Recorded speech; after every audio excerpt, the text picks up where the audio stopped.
everybody. Welcome to K-Drama School. I'm your host, Grace Jung. So good to be here. Hey, what a way to start the week, huh? How was everybody's Thanksgiving weekend? I want to know. Did you guys stuff your faces and bellies until you exploded? Did anybody cry? Did anybody scream and have a nervous breakdown? Did anybody avoid going to their families' homes this holiday season? Did anybody spend their Thanksgiving day alone? I actually spent my Thanksgiving day alone. I don't think I've spent Thanksgiving Day by myself before. Yeah, I think every year I would figure out a way to like go and be with people somehow. But the reason why this year I didn't go anywhere is because, well, A, I didn't want to. And B, the person whose mother used to cook Thanksgiving dinner for us for 2 years, she passed away this July. So I just decided I'll just stay at home. I'll stay at home. I'll eat whatever I have at home. Because like Thanksgiving Day is just a day. It's like this high pressure holiday where everybody has to cook a lot for a lot of people and there's always too much food. It's actually a day of gluttony, and feeling like crap and gassy and tired. So I don't know. I guess I'm okay with not going to Thanksgiving dinners. Yeah. Maybe I've just given up because like living in LA, I don't always go home for holidays. In fact, I never go home for holidays. And when I'm here, like I'll try to make an effort to like find a Friendsgiving somewhere, like go and stick myself into a group holiday dinner where like five different people made five different kinds of potluck things and you just eat it. And I just didn't want to do that this year. I was just like, I don't feel like, pretending to be some orphan girl with like a tin bowl asking, can I get some more? Like that just seemed so sad to me. And you know what's funny is like whenever I felt that way, like this, like this pressure to go and be social on a social holiday, it was that feeling that gave me this orphan Annie feeling. It wasn't like if I just decided and was like, well, I'm just okay with staying at home, then there is no orphan Annie feeling. You know what I'm saying? So it was like that action of me going there and doing that. It started with the idea, the thought in my brain saying, you're a stupid loser. You have to go and like plug yourself and be social. Otherwise, you're a loser. And it's like, no. It's like I've already decided in my brain at that moment, I'm going to be a loser. The only way to be like avoid this feeling of being a loser is, going and having a Friendsgiving, which ends up making me feel like a loser anyhow. You guys, I'm going to cover an old school show. It's called Into the Sunlight or 햇빛 속으로. And it was written by Lee Sun-mi and Kim Gi-ho. Lee Sun-mi and Kim Gi-ho, they are like a couple or they're like a pair, like a duo writer. So Lee Sun-mi is a woman, Kim Gi-ho is a man. And these two are most famous. Actually, Lee Sun-mi is the most famous for writing a show called What Happened in Bali, which I've covered on this podcast. That's also an old school show. And then they made another show. They co-wrote another show called Fashion King many years later. But before all of that, there was Into the Sunlight, which came out in 1999 on NBC. Now, this show stars four veteran actors. They're all TV actors, but they've also done some film, but they're mostly famous for being TV, like K-drama actors. So we have Kim Hyun-ju. She's huge, but she does a lot of cinema these days. And then we have Jang Hyuk. He's like in all the K-dramas. He's been in so many. Like Chuno is a big one. He was in Fated to Love You, with Chang Nara. That's a big one. Successful Story of a Bright Girl. Jang Hyuk is a really good actor.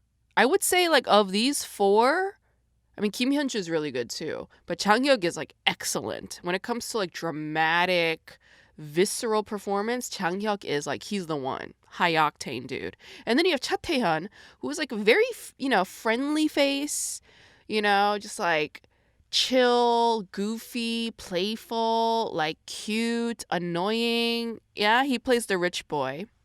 And Chang Hyuk's character and Cha Tae-yeon's character, they're half siblings. And then there is this other chick, Kim Han-eul. Kang Han-eul is the male actor. He's pretty big these days, but Kim Han-eul back in the day, oh my god, yeah, she was adored by everybody. I personally love Kim Han-eul because she's really funny. She cracked me up in that show, A Gentleman's Dignity. Oh my gosh, so funny. But in this show, she's a little passive and boring, like very bland, I would say. Yeah. And that is more attributed to this particular era. Like in the 90s, all Korean female K-drama characters were just written to be very passive. Yeah, passive, chill, like, reserved, closed in. But Kim Hyun-ju's character, she plays the poor girl. So Kim Han-eul plays Subin, who is the rich girl. Kim Hyun-ju plays Yeon-hee, which is the poor girl. And of course, the poor girl always has more moxie. Yeah, she has more fire and she's like a little more determined. Not all poor girl characters are like that. Like this just happens to be the case. So Yeon-hee, she's like really ambitious, determined. She has like a strong moral center, very grounded. She doesn't take shit from anybody. So this is like very interesting dichotomy.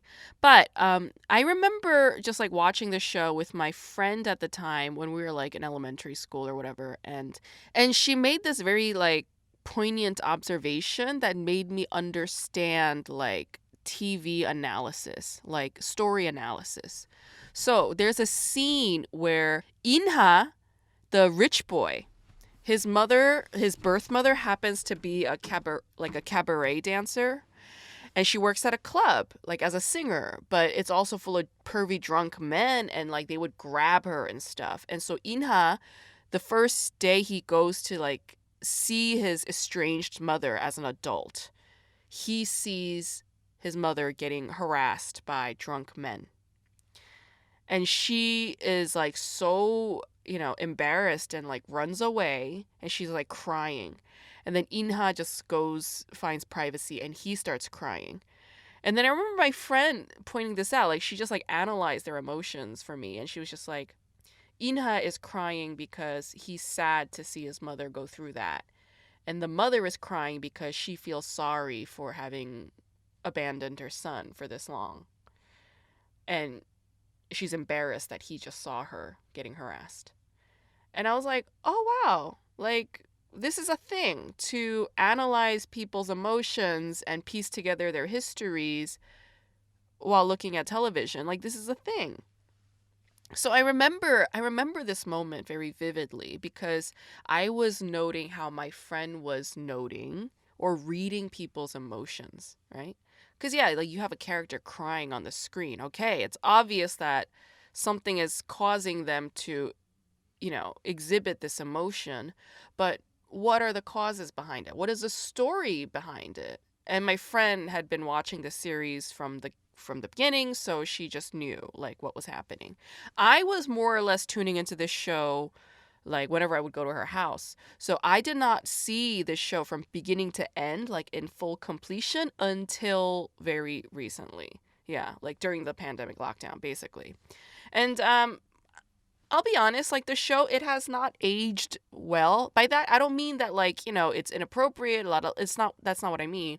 More just like, um, yeah, I mean, our attention span has now changed. It's evolved at this point in time, like over 25 years later. Not 25, like over 20 years later, our attention span has changed. So there's no way I could watch this show and enjoy it anymore. You know what I'm saying? One thing I will say about this show though is it's got a very like interesting way of dealing, like I think all K-dramas in the 90s, like they would wrap up in a really weird way. The way that they wrap up shows and end them, it's actually very camp. Like cuz it's ridiculous. Cuz it's like the show would have so many moments of like heavy drama where people are crying and sobbing and weeping and like, uh uh like sort of feeling all like dark and shadowy and like being all emo and shit. Like there's been a lot of that. And then, and then in the end, they just wrap it up in like a goofy way, in like a hilarious and goofy way. And I was just like, how funny. How funny that suddenly like everything's lighter again and like nobody gives a shit, you know? For some reason, when I was younger, I just couldn't accept that. I was like, how could you just like abandon all of these feelings? Like, I haven't finished processing them, you know?